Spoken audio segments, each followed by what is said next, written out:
श्री 108 श्री माननीय प्रधानमंत्री जी बोले थे कि हर साल 2 करोड़ नौकरी दी जाएगी। क्या मीडिया वाले? मोदी जी बोले थे ना कि हम बोले थे? अरे बोलिए ना महाराज, आपको भी बोलना पड़ेगा, याद रखिएगा इस बात को। सबकी बारी आएगी, इस बात को याद रखिएगा। अरे हमारे लिए क्या है, जब तक जेल में चना रहेगा, आना जाना लगा रहेगा, हमको कोई दिक्कत नहीं है। श्री माननीय प्रधानमंत्री जी बोले थे हर साल 2 करोड़ नौकरी देंगे। क्या मीडिया वाले? मोदी जी बोले थे ना कि हम बोले थे? बोलिए ना महाराज, बोलना तो पड़ेगा, सबकी बारी आएगी। हमारा क्या है, जब तक जेल में चना रहेगा तब तक आना जाना रहेगा। ये बात कांग्रेस के नेता कन्हैया कुमार बोल रहे हैं। कन्हैया कुमार अग्निपथ योजना के बाद से लगातार मुखर हैं। बीजेपी के नेताओं के साथ उनके बेटों पर भी हमला कर रहे हैं। वो कह रहे हैं कि भाजपा नेता अपने बेटों को अपने कार्यालय में सिक्योरिटी का नौकरी क्यों नहीं दे देता? आखिर देश का जवान सिक्योरिटी का नौकरी क्यों करेगा?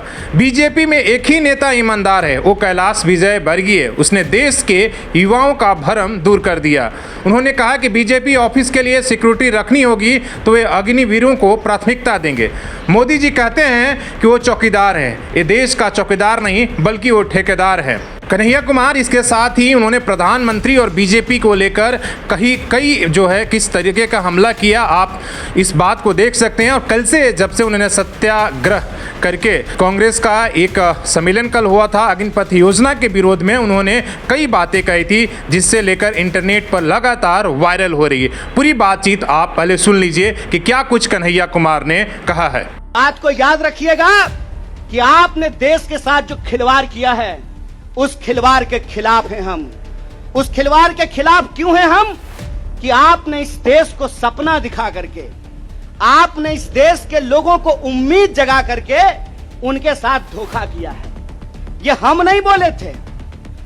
श्री 108 श्री माननीय प्रधानमंत्री जी बोले थे कि हर साल 2 करोड़ नौकरी दी जाएगी। क्या मीडिया वाले?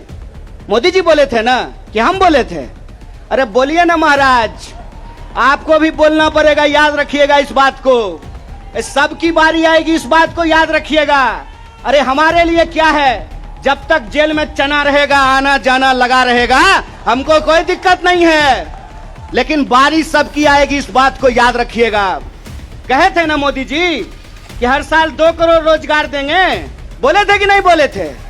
अरे बोलिए ना, आप कांग्रेस के कार्यकर्ता हैं, भाजपा के थोड़े हैं कि डर जाएंगे। बोलिए, बोले थे ना? बोले थे ना कि महंगाई कम होगी? बोले थे ना खाते में 15 लाख रुपया आएगा? बोले थे ना अच्छा दिन आएगा? आया क्या? मोदी जी के स्टाइल में पूछूं क्या, आया क्या? अब नया जुमला आया है। अब नया जुमला आया है कि हम अग्निपथ लेकर के आए हैं। एगो भाजपा का नेता ईमानदार है, कैलाश विजय वर्गीय को धन्यवाद देना चाहिए। कम से कम उसने इस देश के नौजवानों की शंका दूर कर दी।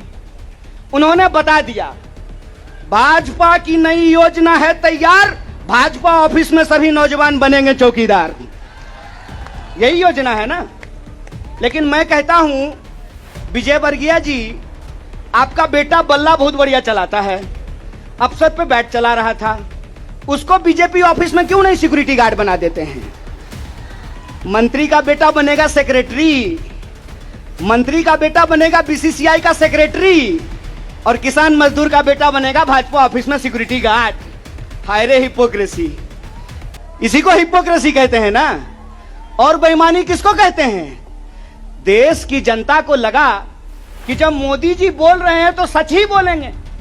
मोदी जी की हर बात को मान लिया देश के लोगों ने। मोदी जी ने कहा दीपक जलाओ तो देश ने दीपक जलाया। मोदी जी ने कहा बत्ती बुझाओ तो देश ने बत्ती बुझाया। मोदी जी ने कहा थाली बजाओ तो देश ने थाली बजाया।